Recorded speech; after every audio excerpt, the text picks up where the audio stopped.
আমাদেরকে বলছে যে তোমরা কোরআন শরীফের 7 দিনের মধ্যে অর্থসহ সূরা মুখস্থ করবা, তাই নাইলে হিজাব করবা। হিজাব ছিল, হিজাব থেকে ওরা হিজাব করতে বলছে, আবার পর্দা করতে বলছে।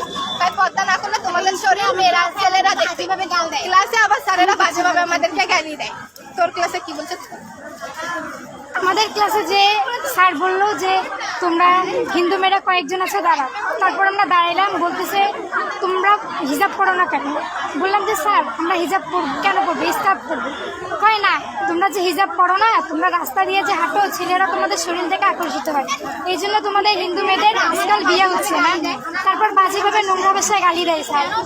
তারপর বলে যে হিজাব পরে আসবা, পরের দিন থেকে পরে আসবা।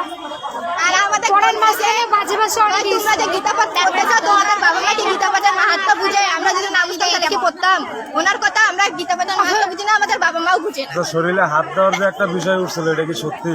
আরো ইচ্ছে আরো কত নোংরা ভাষায় কথা বলে, যত নেগেটিভ কথা আছে ক্লাসের মধ্যে বেশি বলে। আমাদের হচ্ছে ধর্মীয় স্যার, মুসলিম ধর্ম ক্লাসে যত নেগেটিভ ধরনের কথা আছে সবকিছু উল্লেখ করে। আর উনি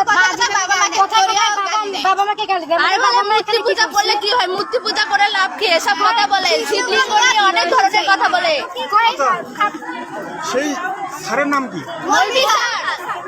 উনি বলে শিবলিঙ্গ পূজা করে, শিবলিঙ্গ পূজা কি বলে কি? এটা তো একটা কালো মূর্তি, সব মাপ ছাড়া, একটা ছোট একটা বড়। তারপর বলে তোমাদের মা বাবা কখনো গীতা পড়ছে? তোমরা গীতার অর্থ জানো যে গীতা পড়তে যাও? অথচ অ্যাসেম্বলি তো ওরা কোরআন শহীদ পড়ে, কোরআন শহীদের অর্থ পর্যন্ত পড়ে। যেখানে অ্যাসেম্বলি 15 মিনিট হওয়ার কথা, সেইখানে 20 মিনিট ভাষণ পর্যন্ত করে।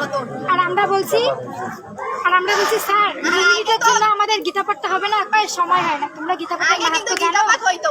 বাবা মা গীতা পাঠ করে, এর আগে বন্ধ করছিল, তারপরে কমপ্লেন দেওয়ার পর শুরু করছে, আবার ওরা বন্ধ করছে। কালকে আমরা যেহেতু বলছি, উনি এখন বলে সময়ের হচ্ছে, কিন্তু উনি কিন্তু বক্তব্য দেয় 20-25 মিনিট করে।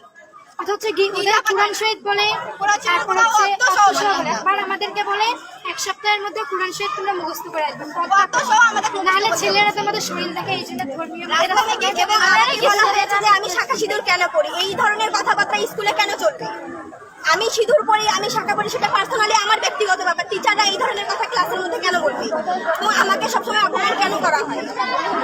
আর একটু তো আমাদের স্কুলে মা বাবার কথা তুলে অপমানিত করা হয়, লজ্জা